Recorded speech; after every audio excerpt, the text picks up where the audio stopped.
Γεια σας, είμαι ο Φωκίνας Δανιλίδης και σήμερα έχουμε την τιμή να φιλοξενούμε στο Πνευματικό Κέντρο Καλαμάτας τον κύριο Κωστόπουλο. Γεια σας, κύριε Κωστόπουλε. Καλησπέρα. Θα προτιμούσα τον ελληνικό, Φωκίνα. Μάλιστα. Κλεωμένης. Κλεωμένης, ωραία. Λοιπόν, θα ήθελες να ξεκινήσεις το όλο podcast με κάποια πράγματα για τον εαυτό σου, τη ζωή σου, ποιες ήταν οι σπουδές σου, πώς επέλεξες να αφοσιωθείς στην τέχνη σου. Ναι, εντάξει, όντως από τότε που θυμάμαι τον εαυτό μου με την τέχνη ασχολείται. Οπότε δεν έχω να πω πάρα πολλά, γιατί με την έννοια ότι δεν άλλαξα επαγγέλματα, δεν είχα ενδιασμού στην επαγγελματική σταδιοδρομία μου. Από την αρχή δηλαδή είχα τοποθετηθεί απέναντι στην τέχνη και ευτυχώς. Βέβαια για άλλους λόγους ξεκίνησα με την τέχνη και κατέληξε να είναι ό,τι πιο σημαντικό υπάρχει στη ζωή μου. Γιατί συγκεκριμένα τα graffiti όμως, γιατί όχι γραμμικό σχέδιο, γιατί όχι κόμιξ? Καταρχήν, με τα graffiti υπάρχει μια μικρή παρεξήγηση. Εγώ κάνω τοιχογραφίες. Τα graffiti είναι μια άλλη ιστορικο-τεχνική τοποθέτηση από τη δεκαετία του 70 στη Νέα Υόρκη και ουσιαστικά τα graffiti είναι τα tags. Οι τοιχογραφίες έχουν μακρά ιστορία, ιδιαίτερα στον ελλαδικό χώρο, από το μικηνοϊκό πολιτισμό και μετά έχουμε τοιχογραφίες σχεδόν σε όλους τους ναούς, ακόμη και ο Παρθενώνας είχε εξωτερικές τοιχογραφίες της εποχής.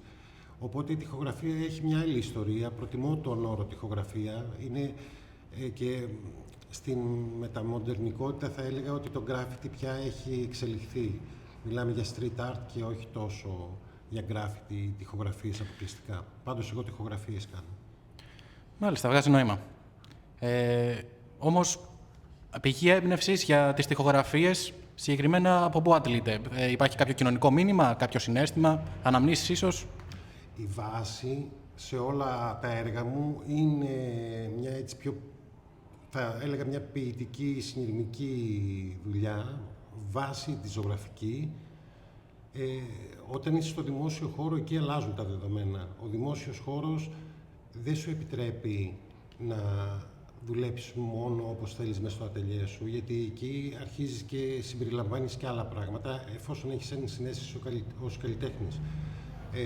Ακόμη και εδώ στην Καλαμάτα που ήρθα να κάνω μια τοιχογραφία, αυτό που με ενδιαφέρει ήταν να απεικονίσω την Καλαμάτα, όσο αφηρημένο και αν ακούγεται στην αρχή. Και γι' αυτό βέβαια γίνεται μια μεγάλη έρευνα, εικαστική, φιλοσοφική, ιστορική, γεωγραφική, και έτσι προκύπτει ένα θέμα. Είμαι της άποψης να μην χαρακτηρίζω τη δουλειά μου με ένα συγκεκριμένο ύφος. Σίγουρα όμως καταλαβαίνω τις διαφορές στο ατελιέ μου και στο προσωπικό μου χώρο από ότι στο δημόσιο χώρο. Στο δημόσιο χώρο γίνομαι πολύ πιο ευαίσθητος σε σχέση με τα δεδομένα που βρίσκεται ο τοίχος. Μπορεί να είναι ένα σχολείο απέναντι, μπορεί να είναι ένα κτίριο ιστορικό απέναντι, μπορεί ο δρόμος, η ονομασία του να έχει μια ιστορία. Δηλαδή εκεί με οδηγεί όχι μόνο το βασικό ένστικτο του καλλιτέχνη, αλλά με οδηγεί και η διαδρομή της πόλης, η διαδρομή του τοίχου. Μάλιστα, καταλαβαίνω και είμαι σίγουρος ότι υπάρχουν πολλοί νέοι καλλιτέχνες που ταυτίζονται με αυτό. Ωστόσο, γνωρίζουμε ότι για τις τοιχογραφίες η νομοθεσία, το πόσο επιτρέπεται, γιατί επιτρέπεται να κάνει κανείς, είναι λίγο περιορισμένο. Δεν γίνεται, όπως είπες, δεν είναι σαν όπως όταν ζωγραφείς σπίτι σου. Σε κάποιον νέο καλλιτέχνη που θέλει να ασχοληθεί, τι πράγματα πρέπει να προσέξει, τι θα λέγατε, τι θα έλεγες? Με την νομοθεσία, επειδή κάνουμε το φεστιβάλ αυτό, το Artwalk στην Πάτρα, που είναι το μοναδικό διεθνές και συναστρεφόμαστε με σημαντικούς καλλιτέχνες ανά τον κόσμο, θα πω ότι η γραφειοκρατία λύνεται. Εμείς την έχουμε λυμμένη τη γραφειοκρατία, οπότε δεν είναι επικίνδυνο, απλά χρειάζεται αδειοδοτήσεις.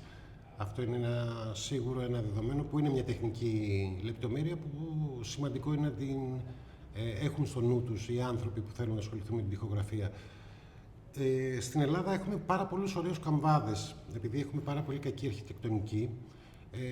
Έχουν δημιουργηθεί άναρχες αστικές πόλεις, οπότε υπάρχουν πάρα πολλοί καμβάδες για τοιχογραφίες. Οπότε αυτό είναι ένα θετικό. Υπάρχουν Έλληνες καλλιτέχνες που κάνουν διεθνή καριέρα και αυτό είναι επίσης σημαντικό να... Θέλει, όπως κάθε μορφή τέχνης, θέλει μεράκι.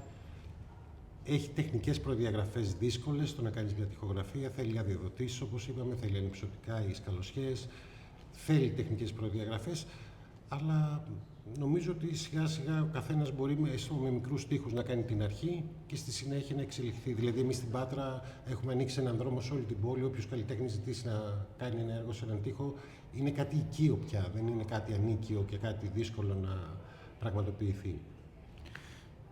Με αυτό με πιάνει προετοίμαστο το ομολογώ, γιατί τουλάχιστον στις περιοχές που μένω εγώ, Αθήνα, Καλαμάτα, αυτό δεν είναι τόσο διαδεδομένο τέλος πάντων. Στην Αθήνα έχει τοιχογραφίες. Εντάξει, απλώς είναι χαοτική η Αθήνα, πού να τις βρεις. Όταν είναι μισή Ελλάδα μέσα στην Αθήνα, ναι, χάνεσαι. Μιας και ανέφερες το artwork, ο κύριος στόχος αυτού του φεστιβάλ ποιος είναι, σε τι αποσκοπεί? Τα φεστιβάλ θέλω να πιστεύω ότι αποσκοπούν ακόμη στην επιμόρφωση του κόσμου. Οπότε ναι, το φεστιβάλ, το artwork, αυτό που ευελπιστούμε είναι απλά να αγγίζει τον κόσμο και να εκπαιδεύεται μέσω του κόσμου. Φέτος κλείσαμε τα 10 χρόνια με το artwork. Είμαστε τρομερά χαρούμενοι, γιατί αυτό ξεκίνησε από την κοινωνία των πολιτών και παραμένει στα χέρια της κοινωνίας των πολιτών. Ένα φεστιβάλ που κοστίζει $500,000 γίνεται με 0 ευρώ κάθε χρόνο, μόνο και μόνο από την κοινωνία των πολιτών και χορηγούς και ανθρώπους που βοηθούν πολύ επικοδομητικά σε αυτό που κάνουμε. Το ότι έχουν έρθει οι σημαντικότεροι καλλιτέχνες ενδεχομένως του κόσμου, και αυτό είναι ένα πάρα πολύ θετικό κομμάτι. Τώρα είμαστε στο κομμάτι περισσότερο που βλέπουμε τις δυνατότητες που έχει και την αξιοποίηση που θα μπορούσε να έχει ένα τέτοιο φεστιβάλ. Δηλαδή ότι θα μπορούσαν να γίνονται και γίνονται από εμάς tours. Θα μπορούσε να ενταχθεί σε πολιτικές πολιτισμού και city break, να υπάρχει οικονομική ανάπτυξη μέσω του πολιτιστικού τουρισμού. Δηλαδή υπάρχουν άλλες προεκτάσεις πια από ένα τέτοιο φεστιβάλ που δεν είναι απλά μια γιορτούλα να μαζευτούμε, να πούμε 5 τραγουδάκια ή να κάνουμε κάτι όμορφο και να τελειώσει. Του έχουμε δώσει και το έχουμε ενδυναμώσει σε πολλά επίπεδα. Καταλαβαίνω τι εννοείς. Ιδιαίτερα τον τελευταίο καιρό στην Ελλάδα προσπαθούμε να προσαρμόσουμε κάπως την πολιτισμική κληρονομιά και τον τουρισμό με νεότερα μέσα, ας πούμε. Τώρα πιάνεις μεγάλο θέμα, γιατί θεωρώ ότι το μεγαλύτερο καρκίνωμα είναι το Υπουργείο Πολιτισμού στην Ελλάδα και νομίζω ότι έχει καταστρέψει ουσιαστικά βαθιά τον σύγχρονο πολιτισμό. Εάν αυτό που υμνεί το Υπουργείο Πολιτισμού τα τελευταία χρόνια, ότι η αρχαία κληρονομιά είναι πιο σημαντική από τη σύγχρονη κληρονομιά και τους σύγχρονους καλλιτέχνες, τότε δεν θα υπήρχε ο αρχαίος ελληνικός πολιτισμός. Ο αρχαίος ελληνικός πολιτισμός επένδυσε στην καινοτομία και στο σύγχρονο για την εποχή του. Δεν μιμήθηκε το παρελθόν. Εδώ φανταστείτε ότι από μελέτες που έχω κάνει, το 97% των επενδύσεων των ευρωπαϊκών κονδυλίων πάνε στον αρχαίο ελληνικό πολιτισμό και μόνο το 3% στο σύγχρονο ελληνικό πολιτισμό. Οπότε το δικό μου σλόγγαν σε σχέση με την αρχαιότητα είναι να ζουν οι πεθαμένοι και να πεθαίνουν οι ζωντανοί. Εκεί έχουμε καταντήσει τη χώρα του πολιτισμού. Πολύ δυνατό. Μιας και έχει βρει τόσο μεγάλη επιτυχία το artwork και εσύ έχεις χτίσει μια καριέρα, ένα όνομα γύρω από την τέχνη των τοιχογραφιών, στο μέλλον, ωστόσο, τι σκοπεύεις να κάνεις, να επεκταθείς σε άλλες πόλεις? Κοίτα, έχω πάει και στο εξωτερικό.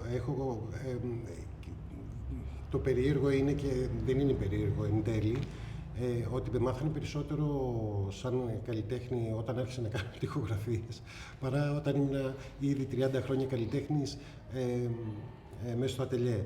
Έχω έτσι κι αλλιώς κάνει και σημαντικές εκθέσεις, πουλώ έργα από το ατελιέ μου, οπότε θα συνεχίζω να είμαι δημιουργικός. Τώρα δεν ξέρω τι σημαίνει αυτό στα επόμενα 10 χρόνια, τι θα είναι δημιουργικότητα, αλλά θέλω να παραμείνω δημιουργικός. Μάλλον, άμα μπορούσαμε να πούμε με σιγουριά, θα έκανε τη μαγεία του η τέχνη. Ναι, ας το πούμε έτσι. Όπου πάει ο δρόμος, και αυτό δεν μας χαλάει καθόλου, ίσως.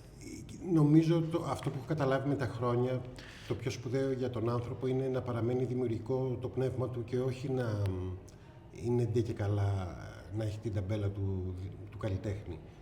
Το να μπορείς να είσαι δημιουργικός σημαίνει ότι μπορείς να πάρεις το σκουπίδι και να το κάνεις χρυσό.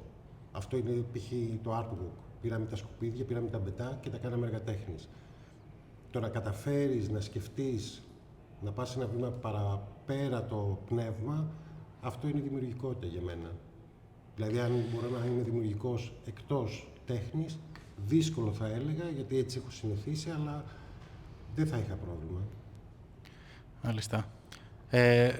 Σε ευχαριστούμε πάρα πολύ που ήρθες. Ήταν πραγματικά χαρά μας να μιλήσουμε μαζί σας. Εγώ ευχαριστώ. Μαζί σου. Έτσι Το πρόλαβα. Πρέπει να συνηθίσω ότι γίνομαι ενήλικα σιγά σιγά. Να είσαι καλά. Ευχαριστώ. Να είσαι καλά.